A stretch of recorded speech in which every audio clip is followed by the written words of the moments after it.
So, you're about to work out. Picture it. What is the absolute first thing you do? For, I don't know, millions of us, the answer has been the exact same for decades. A few quick stretches. But what if that 5-minute ritual, the one you think is preventing injury, is actually sabotaging your entire workout? Let's dive in and see what's really going on. Steve Kamb from Nerd Fitness just nails it with this quote. I mean, we've all seen it, right? That person who walks in completely cold and just starts. Or maybe they do a couple of those old school stretches we all learned in gym class. That common routine, it's a massive, and I mean massive, mistake just waiting to happen. Now let's be super clear about something. Warming up is absolutely crucial. A huge meta-analysis found that in 79% of cases, a proper warm-up improves performance. So the question isn't if you should warm up. The real question is how. And that, my friends, is where things get really, really interesting.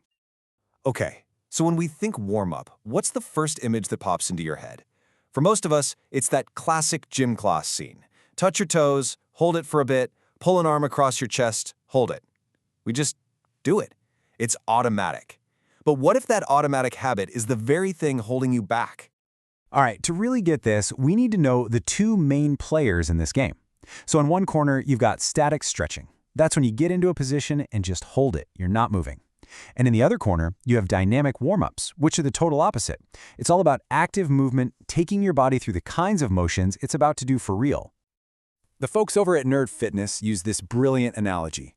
Think about your muscles like they're cold rubber bands. If you try to yank them to their absolute limit right away, or put a heavy load on them, well, they're way more likely to snap. And that's pretty much exactly what's happening when you jump straight into intense static stretching or lifting without any prep. For decades, the advice was always to hold those stretches. But what does the science actually say about that? It's time to check the data and see if that old advice really holds up. This is it. This is the big question. We stretch to get better, right? We want to be stronger, faster, more explosive. So, does doing a bunch of static stretches before a workout actually help us do any of that? And to find a real definitive answer, researchers didn't just do one little experiment. No, they conducted a massive meta-analysis. They pulled together the results from 104 different studies. This was a deep, comprehensive look at all the evidence out there. And the results were honestly pretty stunning. Static stretching before workout didn't just not help, it actually hurt performance. On average, it led to a 5.4% decrease in strength, a 1.9% decrease in power, and a 2% decrease in explosive performance. Just let that sink in. The one thing you're doing to get ready is actually making you weaker, right before you need that strength the most. And the science gets even more specific, which is kind of wild. It shows a clear dose-response relationship. So in plain English, the longer you hold a static stretch, the worse the hit to your performance. A quick 15-second stretch might not do much damage, but those longer holds, especially anything over 60 seconds, they have a way more negative effect. The trend is just undeniable.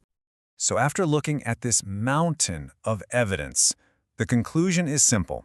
It's direct. Using static stretching as your main warm-up, well, it's a bad idea, and you should probably avoid it if you actually care about your performance. Okay, so if static stretching is out, what's in? Well, this brings us to the hero of our story, the dynamic warm-up. So what is a dynamic warm-up? It's basically a dress rehearsal for your workout. You're actively moving your body, using motions that are a lot like what you're actually about to do, whether that's lifting, running, or playing a sport. So why is this so much better?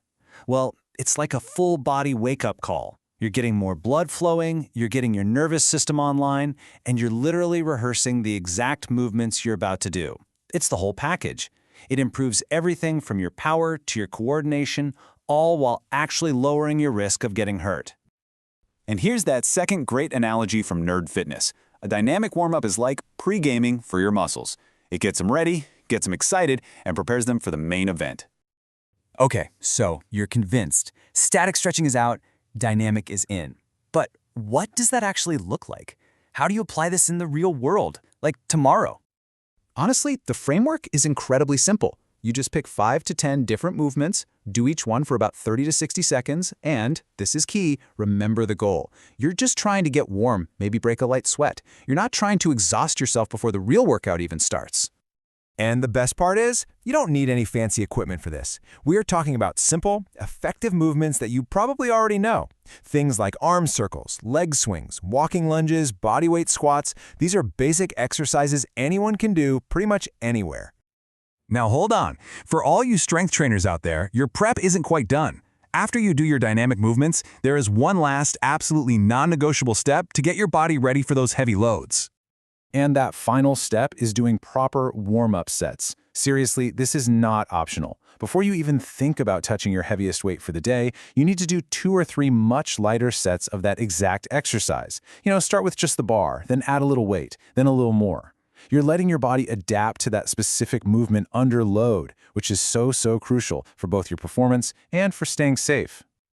So really, the goal here is all about being efficient and effective. It's not about how long your warm-up is, it's about how smart it is.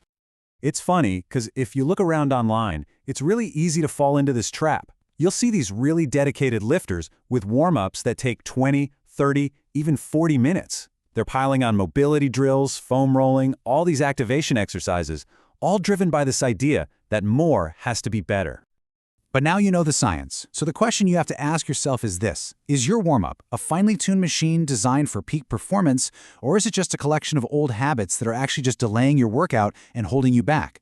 Based on all the evidence, it might be time to completely rethink those first 5 minutes you spend in the gym.